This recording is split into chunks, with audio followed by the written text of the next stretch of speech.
The morning sun poured its golden light over the glass facade of Imperium Motors, the most luxurious car dealership in the city. Gleaming vehicles stood in perfect lines, polished to mirror perfection, as if each one reflected the dreams and the vanity of those who could afford them. At the center of it all stood Arthur Monteiro, a young millionaire, heir to one of the largest automotive empires in the country. Dressed in an impeccable Italian suit, his hair slicked back, his watch gleaming with diamonds, Arthur was the kind of man who measured worth not by kindness, but by brand names and price tags. He strolled around the showroom with a sense of superiority, hands in his pockets, a smirk resting permanently on his lips. His employees, always careful to stay on his good side, laughed at his jokes, even when those jokes were cruel. Arthur's arrogance was the heartbeat of the place, loud, pompous, and without compassion.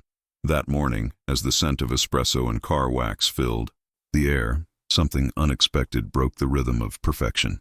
The glass doors opened quietly, and a woman walked in. She was wearing a faded blue cleaning uniform. Her shoes were worn, and she carried a bucket and a mop. Her name was Mrs. Lucia, the new cleaning lady hired to tidy up the floors and restrooms. She stepped carefully onto the shiny floor, her movements humble yet dignified, as if she respected every inch of space she entered. But in Arthur's eyes, she didn't belong there. He noticed her immediately and chuckled. "Well, well," he said loud enough for everyone to hear. "It looks like we sell luxury cars and rent out mops now." A few employees laughed, not because it was funny, but because it was safer to laugh than to stay silent. Mrs. Lucia didn't respond. She simply lowered her head and continued sweeping. Arthur wasn't done. He walked toward her, pretending to inspect the floor. "Be careful with that mop, ma'am," he said mockingly. "The marble you're cleaning costs more than your monthly salary." This time even more people laughed, but Lucia lifted her head slowly and met his gaze. Her eyes were calm, unshaken. "You don't have to worry, sir," she said softly. "I know how to take good care of things that aren't mine." Arthur smirked. "Oh, I'm sure you do. Maybe when you're done here you can wash the cars outside. Who knows? You might even learn what luxury looks like." She smiled faintly, not in embarrassment, but with the quiet confidence of someone who knew something he didn't. Arthur turned back to his staff, proud of his own wit. "See, everyone. Some people are born to drive these machines, and others are born to clean the floor beneath them." The words echoed across the hall. For a moment, even the soft hum of the vacuum cleaners seemed to stop. Lucia kept working, but if anyone looked closely, they'd see her hands tremble slightly, not from fear, but from restraint. When the workday ended and everyone began to leave for lunch, she quietly approached the young receptionist, a kind girl named Camilla. "Excuse me, dear," Lucia said gently. "Would you help me with something?" "Of course, Mrs. Lucia," the girl replied. "I'd like to see the full catalog of vehicles, all models, including those for company fleets." Camilla blinked in surprise. "The catalog? You mean to look at cars?" "Yes," Lucia said. "I'll be back tomorrow morning with a proposal." Arthur overheard the conversation and burst out laughing. "A proposal? You?" "Oh, sure. Let me guess. You're buying a new mop to match the floor?" Lucia looked at him steadily and replied, "Not everything that looks small is worthless, sir. Sometimes what you call misery is just humility, and humility often surprises those who mock it." For the first time, Arthur didn't know what to say. Something in her voice, in that calm certainty, unsettled him. He forced a laugh, but the echo of her words lingered longer than he expected. As she walked out the glass doors, a breeze followed her, soft and silent, and it seemed to carry away a bit of the showroom's artificial shine. Arthur didn't know it yet, but fate had just set the stage for the greatest lesson of his life. The next morning, the city awoke under a soft golden haze. The streets shimmered after a light drizzle, and sunlight broke through the clouds in thin, heavenly streams. Inside Imperium Motors, everything gleamed as usual, the cars polished to perfection, the scent of leather and fresh coffee filling the air, the sound of salesmen rehearsing charm in front of mirrors. Arthur Monteiro arrived right on time, his luxury car stopping at the front like a stage entrance.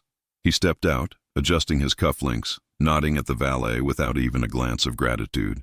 Inside, the employees hurried to look busy. Everyone knew how the young boss liked to be admired, how he fed off the illusion that everything and everyone around him was beneath him. He stood by the glass window, sipping his espresso, when the main doors opened once again. And there she was, Mrs. Lucia, the same faded uniform, the same modest shoes, the same air of simplicity. But this time, there was something different, something subtle but powerful, a quiet authority. Her presence filled the space, not because of what she wore, but because of the peace she carried. Arthur turned and smirked the moment he saw her. "Well, well, if it isn't our new investor," he said loudly, drawing laughter from his staff. "Back again, Mrs. Mop, planning to buy the dealership this time?" She stopped in front of him, meeting his eyes with calmness that unsettled him. "No, Mr. Monteiro," she said softly. "I've come to buy the cars." The room froze. A mechanic's wrench slipped from his hand, hitting the floor with a metallic clang. The receptionist blinked, unsure if she'd heard correctly. Even the background music seemed to fade. Arthur blinked, then laughed. A sharp, arrogant laugh that echoed through the showroom. "Oh, you're serious. You're really serious, aren't you?" He looked at his employees, enjoying the moment. "Did you hear that? She's here to buy cars. Tell me, Mrs. Lucia, how many? 1, 2, for cleaning supplies maybe?" Lucia didn't flinch. 10, she said. Her voice was clear, steady, without a trace of doubt. Arthur's smile faltered. 10 what? 10 cars, she repeated. All from the same model, the executive fleet. Now even the laughter stopped. Everyone stared. Arthur raised an eyebrow, crossing his arms. "Do you have any idea how much that costs? One of those is worth 400,000 Rs. 10 cars? That's 4 million. You sure you didn't miss a few zeros in your imagination?" Lucia reached into her worn handbag. Slowly, deliberately, she pulled out a thick envelope and placed it on the counter in front of him. "This," she said, "should cover it. I'll pay in full." Arthur stared at it, confused. "What is this?" "Proof of payment," she replied simply. "Cashier's checks and transfer documents. You can verify them."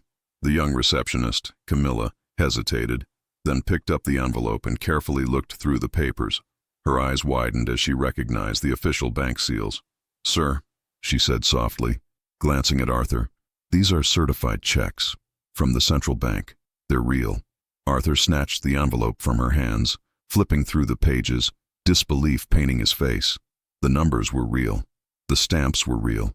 Everything, painfully, real. He looked up at the woman standing before him, no longer as a joke, but as a mystery. Who are you?" he stammered. Lucia's voice was calm, but it carried the weight of quiet strength. "My name is Lucia Moreira. I own LM Services and Logistics. We've just signed a national contract with a major retail chain, and I need a new fleet of vehicles for my company. I chose Imperium Motors because I believed it was a place of excellence and integrity. I wanted to give you the business. But yesterday," she paused, looking him in the eye. "Yesterday, I realized that luxury means nothing when the people inside it have lost their humanity." Her words fell like stones into still water. No one moved. Arthur's face drained of color. His lips parted slightly, but no words came. For the first time in a long time, the proud millionaire had nothing to say. Lucia continued, her voice neither harsh nor angry, just filled with truth. "Yesterday, when I walked in, I wasn't testing your products, Mr. Monteiro. I was testing your values. I wanted to see how this business treats those who appear to have nothing, because true character isn't shown in how we greet the powerful, but in how we treat the humble." Every eye in the dealership was fixed on her. Even the air felt different, heavier, more honest. Arthur tried to speak, but his voice cracked. I didn't know who you were. I thought that I was poor," she interrupted gently. "You were right. I was poor.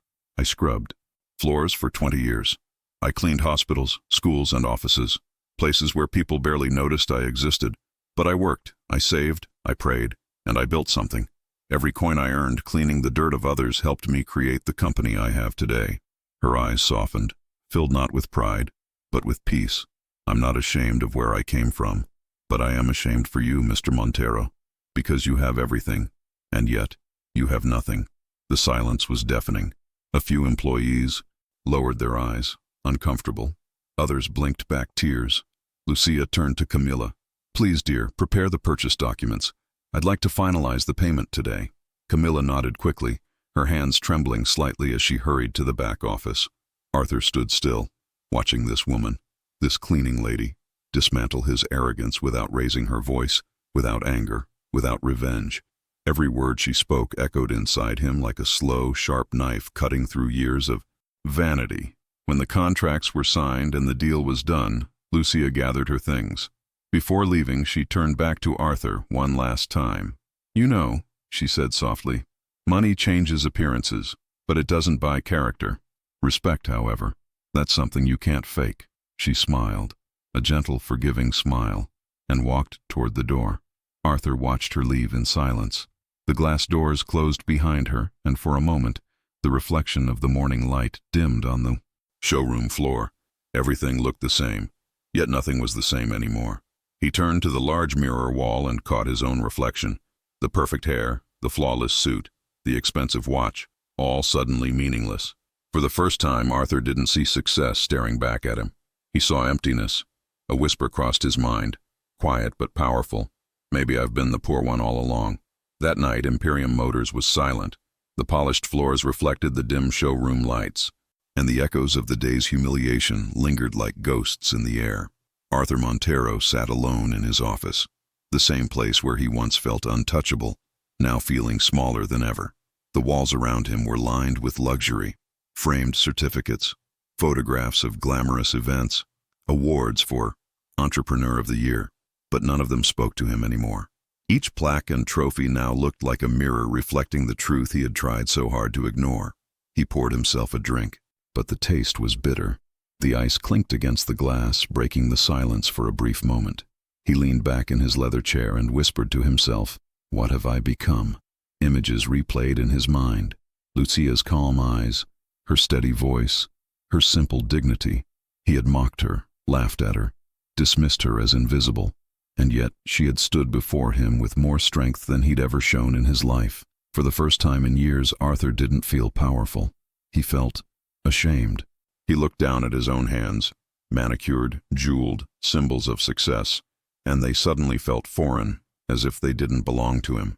He thought about the people he had stepped on, the arrogance that had blinded him, the hollow laughter that filled his days. The truth hit him with quiet violence. He had built an empire, but lost his soul. The night stretched long and heavy. When the city finally began to lighten with the first signs of dawn, Arthur was still there, staring at nothing. Then, slowly, something inside him shifted. Not a sudden realization, but a quiet decision. He needed to find her.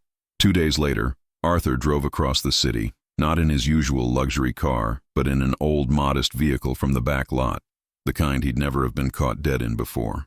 He followed the address he had found on the business card Lucia had left behind, LM Services and Logistics. The building was modest, located in an industrial district. The logo on the sign was clean and elegant, a pair of hands lifting a shining sphere of light.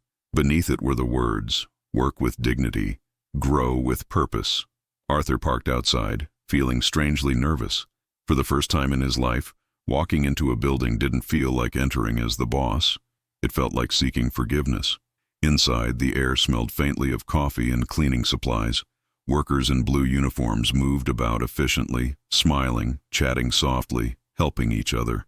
There was warmth here, not wealth, but humanity. "Good morning," said a young woman at the front desk. "Can I help you?" "Yes," Arthur replied quietly. "I'm looking for Mrs. Lucia Moreira." The receptionist smiled. "She's in the back warehouse, supervising a delivery." Arthur followed the hallway, his footsteps echoing softly. When he reached the large storage room, he saw her, the same woman he had humiliated days ago, now confidently directing her team. She was signing papers, inspecting inventory, giving instructions. There was strength in her simplicity, grace in her authority. Arthur hesitated at the doorway for a long moment, then finally gathered the courage to speak. "Mrs. Moreira." She turned slowly. For a second, surprise flickered in her eyes. Then calmness returned. "Mr. Monteiro," she said evenly. "I didn't expect to see you here." Arthur lowered his head slightly. "I didn't expect to come either, but I had to." Lucia studied him. He looked different, not in appearance but in presence. The arrogance was gone. The sharpness in his tone had softened. He seemed human. "I came to apologize," he began. "Not just for what I said, but for who I was when I said it. I saw you and decided you weren't worth respect, and yet you showed me what real strength looks like." Lucia listened silently. "I've spent years believing money made me powerful," he continued, his voice trembling slightly. "That status made me superior. But when you stood in front of me, calm, honest, unshaken, I realized I've been chasing emptiness. You had something I've never had. Peace." Lucia looked at him quietly for a long moment. Then she said, "Peace doesn't come from money, Mr. Monteiro. It comes from knowing who you are and remembering who you were when you had nothing." Arthur nodded slowly, swallowing hard. "I forgot that," he whispered. "I forgot everything that mattered." Lucia's expression softened. "You can still remember," she said gently. "As long as you're willing to change, it's never too late." Arthur smiled faintly.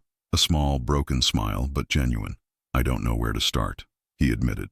"Start by listening," she said simply. "And by serving, not commanding. You'll be surprised what you can learn when you're not trying to prove you're better." Her words hit him deeper than he expected. For the first time, Arthur didn't feel belittled by advice. He felt guided. They stood in silence for a moment. Then Lucia extended her hand. "I forgive you," she said quietly. "And I hope you forgive yourself." Arthur hesitated, then shook her hand firmly, feeling a strange, cleansing warmth spread through him. "Thank you," he whispered. In the following weeks, something remarkable happened. Arthur began visiting Lucia's company regularly, offering resources, mentorship, and eventually proposing a partnership, not for profit, but for purpose. He used his dealership to provide discounted vehicles for small business owners, creating programs to support low-income entrepreneurs. The news spread quickly. Arrogant millionaire turns advocate for the poor. But Arthur didn't care about the headlines anymore. For once, he wasn't chasing fame. He was chasing meaning. One evening, as he stood in front of the window of Imperium Motors, watching the sun dip below the city skyline, he thought of Lucia again. She had walked into his world as a cleaning lady and cleaned something far more important than his showroom. She had cleaned his soul. He smiled to himself, whispering into the golden light of the evening, "Maybe that's what real wealth is, learning to see people the way God does." And from that day forward, Arthur Monteiro was no longer just the man who owned a luxury car empire. He was the man who finally understood the value of humility, the man who learned that compassion, not pride, is the true measure of greatness. A year had passed since that unforgettable encounter, the day when a humble cleaning lady walked into Imperium Motors and changed everything. Time, as always, had moved forward. But for Arthur Monteiro, the passage of time was not marked by profits or awards anymore. It was measured in lessons, in small acts of kindness, in the rebuilding of a soul. His dealership had changed. Gone were the posters boasting about luxury and status. Now, the walls carried new words: integrity, compassion, respect. The showroom that once reeked of arrogance was now a place of service. Customers were greeted warmly. Employees were treated like family, and the air itself seemed lighter, cleaner, as if the spirit of the place had been washed of its past pride. Arthur, too, had changed. His suits were simpler, his tone gentler. The sharpness in his eyes had been replaced by something softer, humility. And somewhere in the quiet corners of his heart, he carried Lucia's words like sacred scripture. Peace doesn't come from money. It comes from remembering who you are when you have nothing. One morning, as golden sunlight streamed through the glass panels, Arthur sat in his office signing a new partnership proposal. The headline read, "The Hope on Wheels Initiative, Empowering Lives Through Mobility."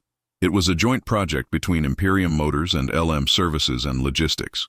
Together, they had decided to donate vehicles to small business owners, delivery workers, and families in need of transportation for medical care.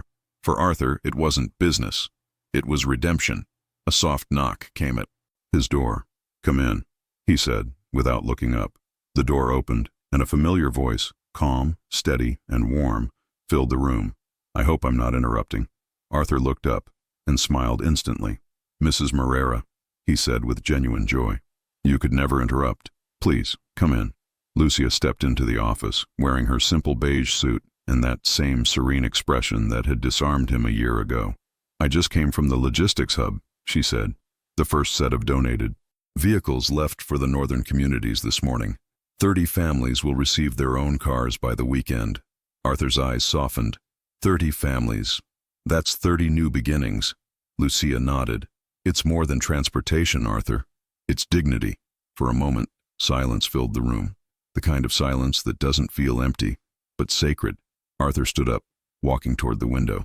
You know, when I started this company, I wanted people to look at me and think I was successful. But after meeting you, I realized true success is when people look at you and feel hope. Lucia smiled gently. You've learned the rarest lesson of all, that success without compassion is just noise. Arthur turned back to her. You taught me that. She tilted her head. No, Arthur. You chose to learn it. That's the difference. Later that afternoon, they visited a small event held at a community center. Dozens of people gathered around a stage where the donated vehicles were displayed. Clean, shining, but humble. The crowd included families, mechanics, small business owners, and children holding homemade thank you signs. As Arthur took the stage to speak, he felt something in his chest, a warmth, a tremor of emotion he hadn't known before. He looked at the faces before him, real faces, not clients, not numbers, not investors, just people. He cleared his throat. I used to believe that wealth was measured in what we own, he began. But standing here, I realized that the greatest wealth is found in what we give. A year ago, I was a man who had everything, and yet I was empty. Then someone walked into my life and showed me that true greatness isn't about being above others. It's about lifting them up. He paused, looking toward Lucia in the front row. She smiled, nodding softly. This project, he continued, is dedicated to her, to Mrs. Lucia Moreira, a woman who walked into my showroom not to impress, not to buy acceptance, but to remind me what real humanity looks like. The audience erupted into applause.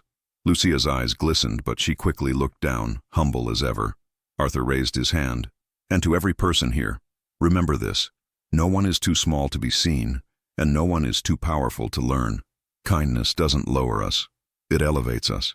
The applause grew louder. Even the children began chanting Lucia's name.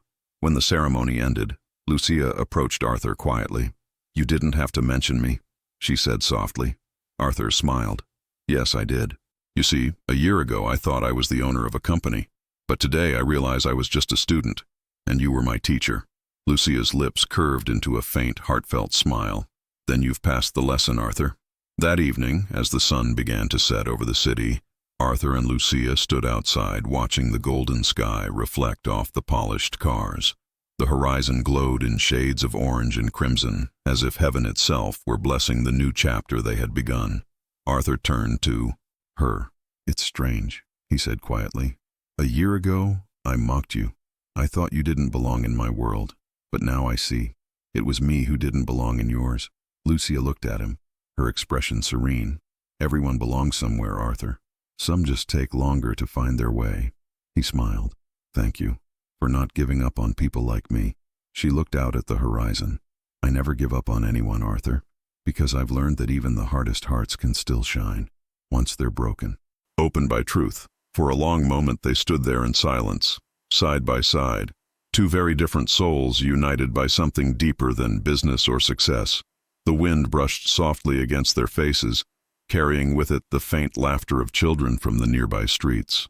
Arthur looked at the glowing sky and whispered, almost to himself, she cleaned more than my floors. She cleaned my soul. Lucia smiled faintly, eyes glimmering with kindness. And you, Arthur, helped others see that change is possible, even for those who once believed they didn't need it. They stood together as the sun dipped below the city skyline, and for the first time, Arthur Monteiro felt something he had never truly felt before. Peace. A peace that didn't come from money, but from meaning. A peace born from humility, forgiveness, and grace. Epilogue. Months later, a newspaper headline read, From Arrogance to Altruism, the Millionaire Who Learned to Serve. And beneath it, a quote from Arthur Monteiro himself. We are all dust until kindness makes us gold. At the bottom of the page, a small photograph showed Arthur and Lucia standing side by side, smiling. Two souls, one humbled by truth, the other exalted by grace, forever changed by a single moment of compassion that transformed pride into purpose. And thus, the arrogant millionaire and the humble cleaning lady became the most unexpected partners in the world, proving that the greatest miracles are not born in palaces, but in hearts, willing to change. 5 years later, the city had changed. Buildings grew taller, streets busier, people faster. But in the midst of that restless world, one place remained a quiet beacon of hope, the Moreira Foundation for Human Dignity. It stood on the same street where Imperium Motors once displayed its luxury cars. Now, instead of engines roaring, laughter echoed in its halls. Instead of shiny cars, there were classrooms, workshops, and offices filled with volunteers. Instead of selling dreams to the rich, it built real ones for those who had none. Arthur Monteiro walked through the entrance hall early one morning, his steps slow but steady. His hair was streaked with silver now, and the sharpness in his eyes had softened into wisdom. The walls were filled with framed photographs, families receiving cars, children smiling with scholarships, small business owners holding the keys to their new futures. At the center of the hall stood a statue, a bronze sculpture of two, hands one reaching upward and one reaching down, meeting in the middle. The plaque beneath it read, "Kindness lifts what pride destroys." Arthur ran his fingers over the inscription, his heart tightening with quiet emotion. Every corner of the foundation whispered her name, Lucia. It had been 3 years since she passed away, peacefully, quietly, in her sleep, but her presence was everywhere, in every project, in every act of mercy, in every smile that blossomed because of the seeds she had planted. That morning, Arthur entered his office and found a small envelope on his desk, old, yellowed slightly with time, sealed with a faded red ribbon. His assistant approached with a soft voice. "Sir, we found it while organizing the Foundation's archives. It's addressed to you. From Mrs. Moreira." Arthur's breath caught for a moment. He sat down slowly, his fingers trembling slightly as he broke the seal. Inside was a handwritten letter, simple, elegant, and unmistakably hers.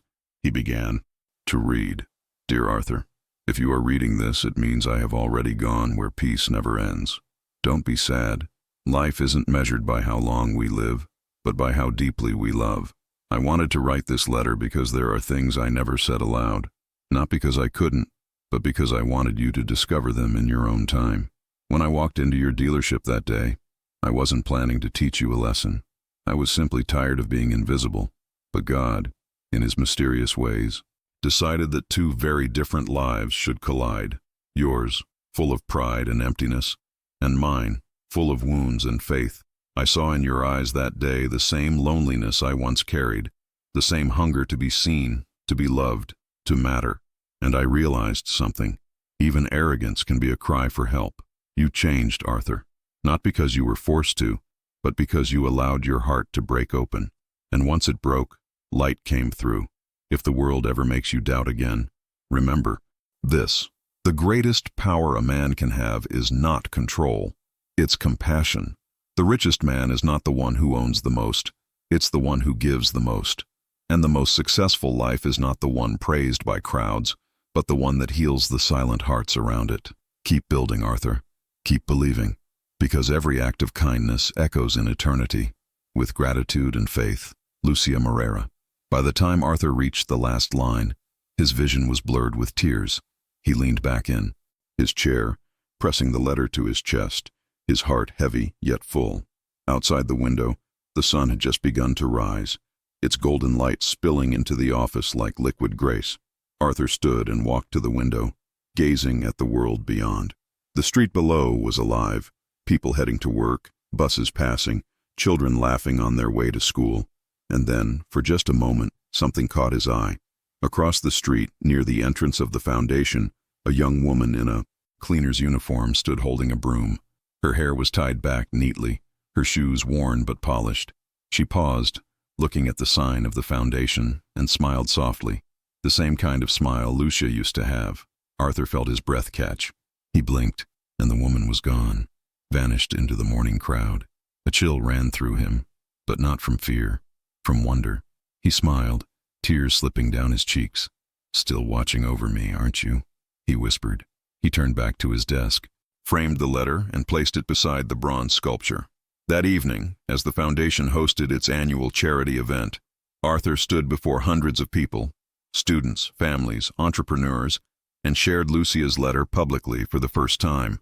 His voice trembled, but his words carried power. "5 years ago," he said, "I met a woman who walked into my life to buy cars, but she ended up buying my soul back from arrogance. She showed me that grace doesn't need gold to shine. and that the most powerful people are often those the world overlooks. He looked out at the crowd, faces lit by candlelight, eyes wet with emotion. She taught me that we rise by lifting others, and tonight I dedicate everything we've built, every car, every scholarship, every smile, to the woman who reminded me what it means to be human. The audience stood and applauded, not for the millionaire, but for the message. In that moment, Arthur felt something sacred move through the room. The same peace that had once filled Lucia's eyes now filled the hearts of everyone present. Later that night, when the hall was empty and the candles had burned low, Arthur walked alone through the corridors of the foundation. He paused by the statue, the two bronze hands meeting in eternal compassion. He whispered softly, "Thank you, Lucia. You gave me everything I didn't know I was missing." Outside, the night sky shimmered with stars, and though Lucia was gone, her light remained, reflected in every good deed, every smile, every heart that had been touched by her grace. Because some souls, Arthur realized, never truly die. They simply change form, becoming the quiet miracles that guide us when we forget who we are. He looked up, eyes glistening, and smiled into the heavens. "Rest well, my friend," he said softly. "Your lesson lives on." And somewhere, perhaps in the hush of the wind or in the glow of a streetlight, it felt as if a voice whispered back, gentle and eternal, "Well done, Arthur, you finally learned to see."